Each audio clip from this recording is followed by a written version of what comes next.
Hey there friends, Kat here at FreeBody Clinic in Asheville, North Carolina, and I wanted to give you some excellent advice about how to set up a client well for side lying work. If you've been a massage therapist or body worker for any number of years, you are probably aware that side lying work is essential for anyone with hip issues, often with low back problems. You are going to need to have your client laying side lying to be able to access well the outer hip, the glute med, glute min, TFL, and also the inner thighs, which are also really key for your folks with sciatica or hip issues.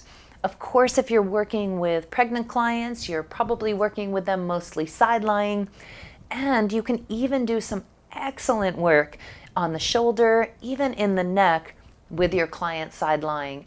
The outer shin, so helpful to have them side lying. So I wanted to take a few minutes to show you how I set up my clients side lying. What are the bolsters that I use, the pillows that I use, so that they feel well supported and so that I can work most easily, as well as how to tuck the sheet when you are tucking so that you can work on that inner thigh in a way that feels safe for you and safe for your client. So take a few moments, check this video out. I'm so happy that you're here. Drop me a comment if you wouldn't mind. Let me know if this was helpful to you, or if there's any other kind of video I can make to help you be the best massage therapist that you can be. So here comes side lying, how to set your client up well, and I'll see you next time. Setting a client up for side lying requires, in my opinion, 3 really good pillows. And one is actually a bolster. So let's just go through this real quick so that you know how to support your client the best for side lying work, which is key. Nearly every client I work with receives side lying work. So the first thing is a good pillow. And a good pillow, I use a chiropractic type of pillow that has these foam sort of curves in it. So this is for a smaller person, this is for a bigger person, and their head rests in here. That is a really nice shape of a pillow, and it's a good firm pillow for side lying. So it's not like a tiny little pillow that's going to cause their neck to strain. The next most important one is this.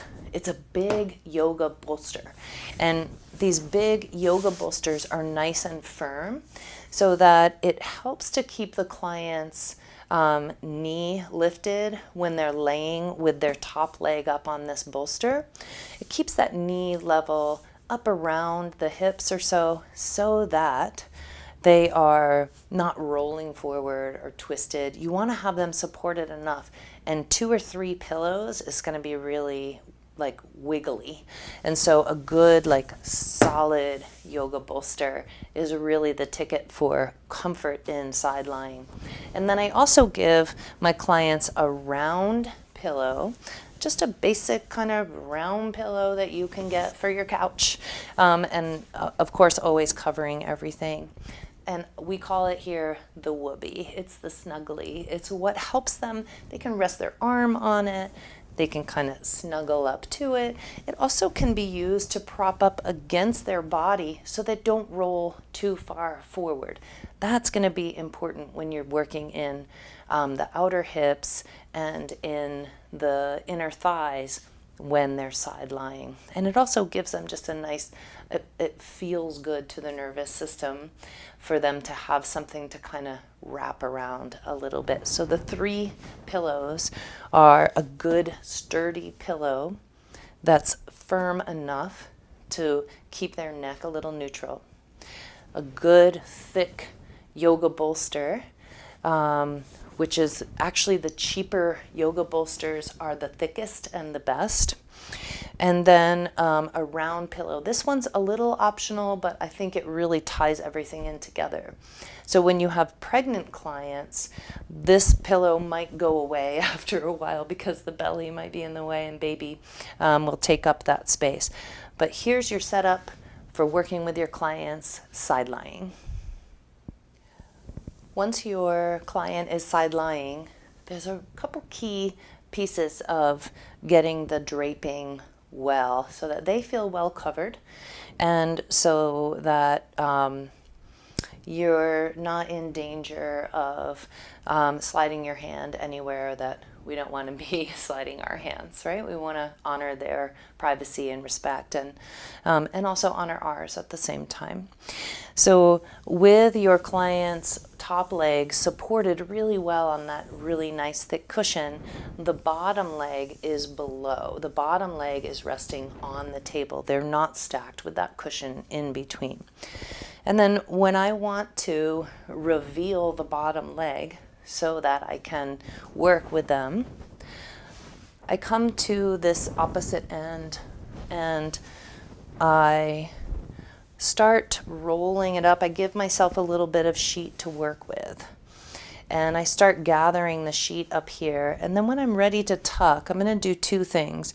I'm going to anchor the sheet back here so that they feel I am always holding it there, right near the top of their thigh. And then with that being anchored there, then I can take another section and pull it taut like that. It's pulled taut. And then I can slide up and notice that my hands are away. I'm not tucking right under her pelvis. I'm going wide with my hands, pull that taut, and then I slide it right up, and then she's tucked all the way in. And then, and especially if you have men, and if they're not wearing tight enough underpants or none at all, that's a really good way to kind of avoid things and kind of makes a little, tucks everything in.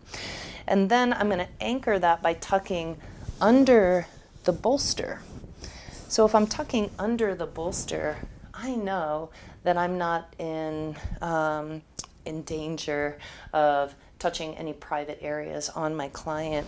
And then so we have this nice solid anchor, and then we could tuck under the buttocks if we wish, but I usually just kind of leave it back there. And then sometimes when I'm getting close up, I'll even kind of anchor that down so that the person feels really well covered and supported in that draping.